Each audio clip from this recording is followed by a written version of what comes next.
My name is Lisa, and I'm 37 years old. I live with my husband Larry. We both work for the company that Larry's dad started. Even though Larry's dad has retired, he turned a small construction business into a company that makes $300 billion a year. He bought other construction companies, and even though he could be tough, everyone respects his business skills. Larry was groomed to take over after his dad. He grew up in a privileged way and is very kind-hearted. I worry that he might struggle in the competitive business world because he can be hesitant and unsure. Larry himself admits, "I don't think I'm cut out to lead. I might just end up as a figurehead if I try." He doesn't seem eager to take charge of the company. We've been married for 10 years and lately I'm frustrated with Larry's lack of drive. Unlike him, I see myself as someone who makes decisions easily.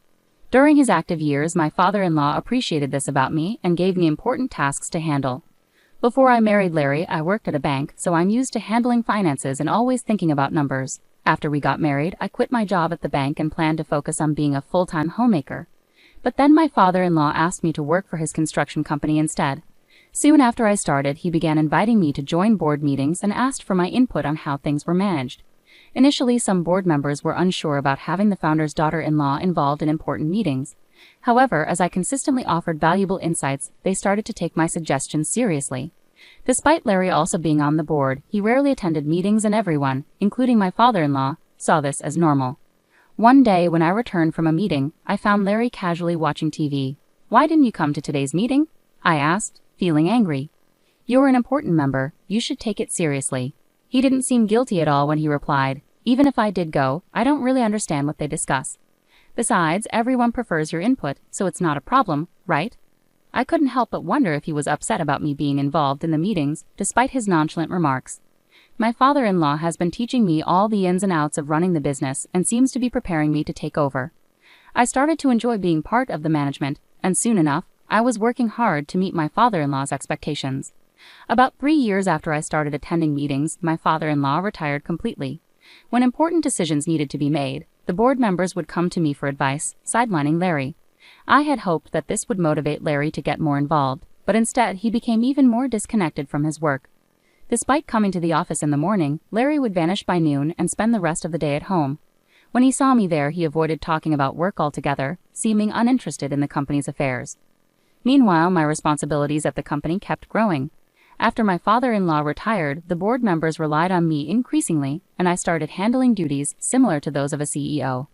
Our company is large with many employees, so I worked hard to boost sales and profits for their sake. Thanks to the efforts of our employees, our sales started to rise. I found running the company more and more intriguing, and I became deeply involved in my work. In contrast, Larry seemed to lose interest in his job, and his presence at the company became less frequent. Our conversations at home dwindled, and our relationship started to feel strained. "I met your sister Nancy today, and we had lunch together," Larry told me when he came home. Nancy, who's 3 years older than me, just went through a divorce about 4 months ago. It happened because she cheated, and things got really heated when her angry husband showed up at our parents' house. I was caught up with work, so Larry stepped in to calm down Nancy's husband. Despite the tense situation, Larry's gentle nature and calm personality managed to persuade him to leave peacefully. Nancy later told me, "Your husband is really something. He handled my furious husband so effortlessly."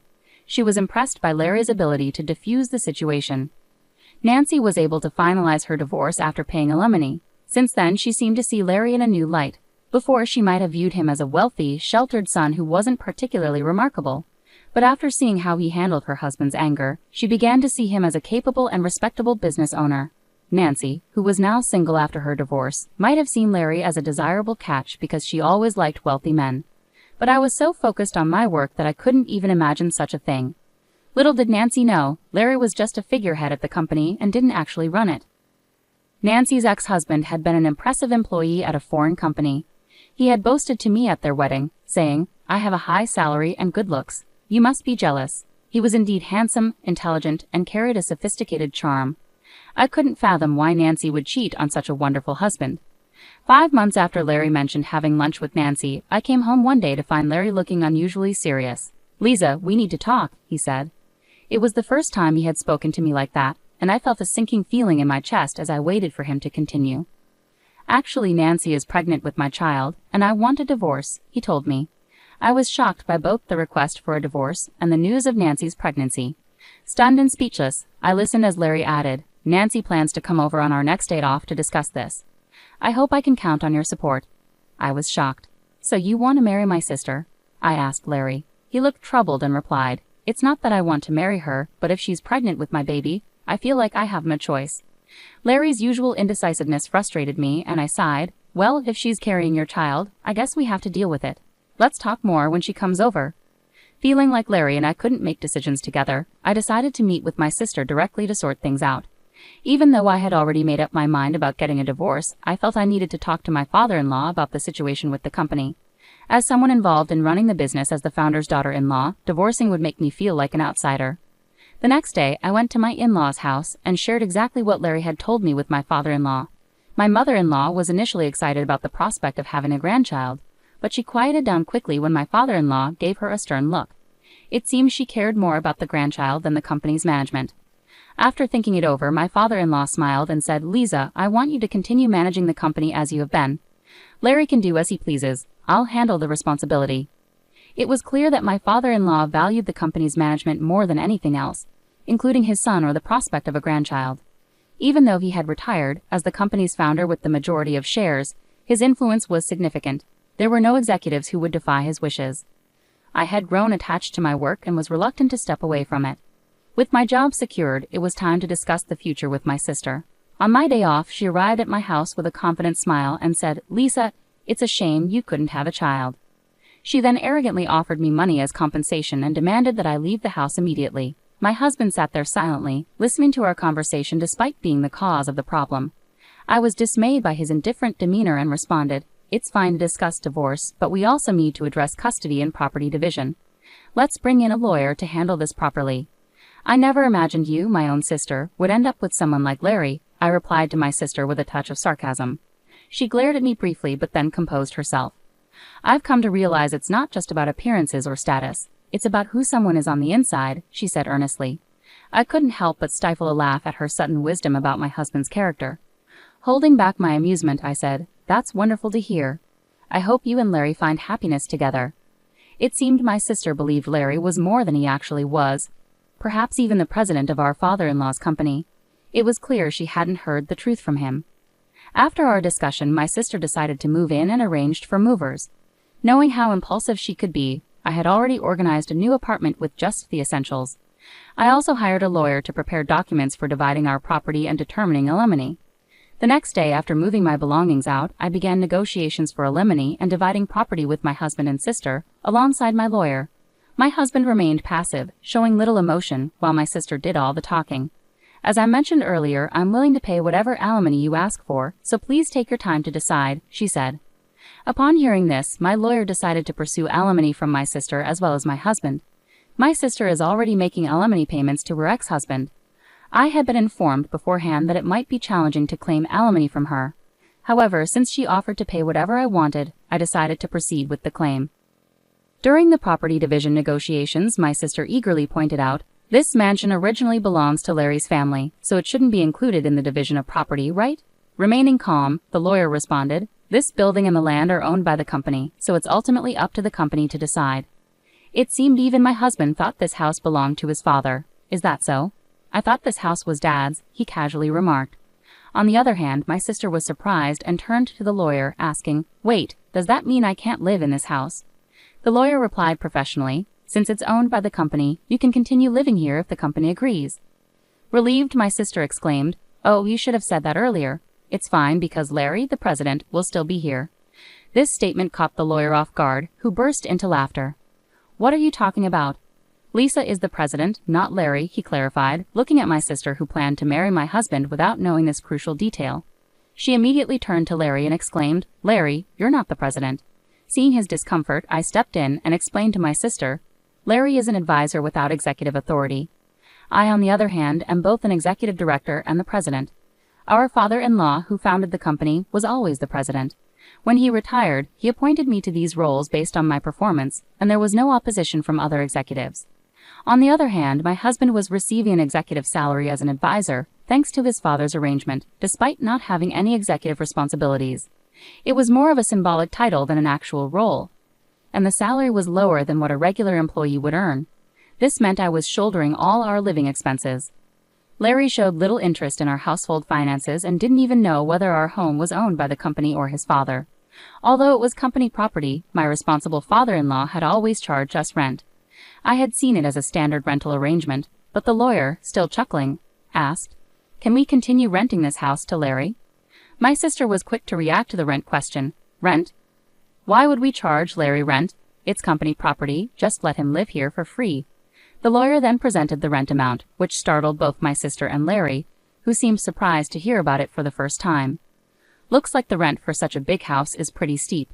I can't afford that on my salary," Larry remarked, realizing the financial strain it would pose with his modest executive compensation. Over our 6 years of marriage, Larry had exhausted most of his earnings.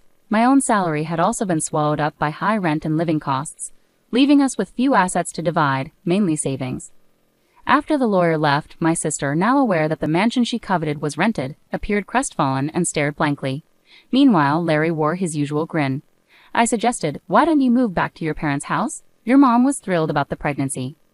Larry agreed, but inwardly I couldn't help but find the situation ironic, having to consider arrangements for a man who would soon be my ex-husband. I started to worry about whether he could responsibly raise a child, but I quickly dismissed these thoughts as irrelevant. Turning to my sister, who seemed to have forgotten about her own alimony situation, I asked, "Are you okay with the alimony arrangement, sis? You seemed confident earlier, but you're also paying your ex-husband, right?" Her expression shifted abruptly as she processed my question, snapping back to reality. "Alimony? I have to pay that too?" My sister exclaimed, clearly shocked and seemingly unaware of our earlier discussion. "You said you'd pay plenty of alimony earlier, but you didn't expect to pay it yourself, did you?" "My salary is really low," she continued, sounding incredulous. Larry and my sister exchanged surprised glances, and I couldn't help but feel like laughing at the situation. I had already finalized the divorce papers and alimony requests, so personally, it didn't affect me anymore.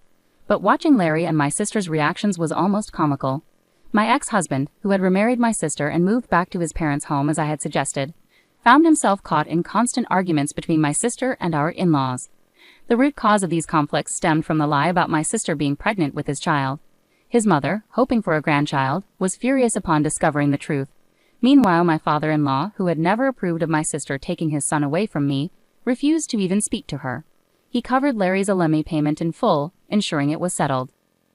Witnessing my sister's plea to our father-in-law, "Dad, could you please pay my alimony too?" was met with his stern response, "I have no reason to be called Dad by you," he retorted angrily. Disheartened and unable to achieve what she had hoped for, my sister left my ex-husband's family home abruptly, without saying a word, and disappeared. It seemed she had remarried my ex-husband solely to bear the burden of alimony, a decision that now seemed painfully naive. My ex-husband appeared to reconsider reconnecting with me, but his father rebuked him. "You're not the kind of man who should even think about starting a family. You can't even take care of yourself properly." Watching all of this unfold, I couldn't help but reflect on how we had reached this point. When Larry agreed to move back to his parents' house, I knew it was the right decision. While his mother was overjoyed at the prospect of a grandchild, I couldn't shake the feeling that Larry was simply not ready for the responsibilities of parenthood. His lack of engagement during our marriage persisted, and I doubted it would ever change. Seeing my sister's shock when she realized she had to pay alimony was almost amusing. She had been so confident earlier, but it was evident she hadn't fully considered the consequences. With her finances already strained, adding more payments would only worsen her situation. I couldn't help but wonder how she could be so naive. The negotiations for alimony and dividing our property proceeded smoothly thanks to my lawyer's meticulous approach. Everything was handled fairly and transparently. In contrast, Larry and my sister appeared bewildered and overwhelmed by the process. Their exchanged glances of surprise and confusion indicated they hadn't fully grasped the gravity of their circumstances. Moving out of the house marked a significant new chapter for me. I had already secured a new apartment and was ready to start afresh. Although I had once considered the house my home, leaving it behind felt like a weight lifted off my shoulders. Since it was company property, parting with it also symbolized letting go of the final ties to my life with Larry. After I moved out, tensions between my sister and my in-laws escalated. The deception about her being pregnant with my ex-husband's child caused an irreparable rift. My father-in-law, who had never approved of my sister, openly expressed his disdain. He saw her as the cause of disruption in our family, and this latest lie validated his concerns. When my sister asked my father-in-law to pay her alimony, he coldly rejected her plea. "I have no reason to be called Dad by you," he snapped, clearly furious. Her hopes for a comfortable life, supported by my ex-husband's family, shattered, leaving her without the expected support. In the end, my sister fled from my ex-husband's family home without a word, abandoning the turmoil she had stirred. Her plan to remarry my ex-husband and secure financial stability had disastrously backfired. Instead of finding security, she had only multiplied the problems for herself and those around her. My ex-husband, realizing the chaos he was caught up in, seemed to consider reconciling with me. However, his father, always the voice of reason, rebuked him harshly, saying, "You're not the kind of man who should even consider starting a family. You can't even take care of yourself properly." Ultimately, I moved on from the entire ordeal. I focused on my career and building a new life, leaving behind the turmoil that had engulfed my marriage. It was evident that Larry and my sister had their own paths to navigate, and I chose to detach myself from their complicated lives. The experience taught me valuable lessons about trust, responsibility, and the importance of making decisions based on personal integrity. I resolved never to reconcile with my ex-husband, even if he begged me. His betrayal with my sister and his indifferent demeanor had shattered any remaining faith I had in him. During our discussions, he lost his executive position and now works as a temporary employee. His behavior throughout our marriage and after the affair made it clear he wasn't reliable or trustworthy. His lack of commitment to our relationship and the company showed he wasn't suited for the responsibilities he had. Seeing him reduced to a temporary employee only reaffirms my decision to move forward without him. Being CEO has become the most important aspect of my life. It gives me purpose and fulfillment, keeping me focused and motivated. I take pride in improving the company for our employees and their families. Being CEO is now central to my identity, and I can't imagine giving it up. I'm not considering remarrying after our breakup. Starting a new relationship isn't something I'm interested in right now. I've been through too much emotional turmoil to even consider starting a new relationship. Right now, my focus is on myself and advancing my career. There are many goals I want to achieve, and I'm determined not to let anything distract me. I've kept in touch with my father-in-law, and he's been a great source of support and wisdom throughout everything. His advice has been invaluable whenever I face tough decisions or need guidance. My commitment to the company feels like a marriage in itself. For the sake of my employees, I dedicate myself fully to its success. This means hard work, dedication, and a passion to ensure our business thrives. I'm committed to providing job security and a stable future for our team, and their well-being is a top priority for me as CEO. This journey has taught me resilience and staying true to myself despite personal challenges. I've steered the company through steady growth and maintained a positive impact on our employees' lives, which motivates me every day. Ultimately, my focus remains on leading the company and supporting my team. I'm driven to create a successful future for all of us. While my personal life has had its challenges, my professional life gives me stability and a deep sense of accomplishment. This is where I draw my strength and where I choose to direct my energy moving forward.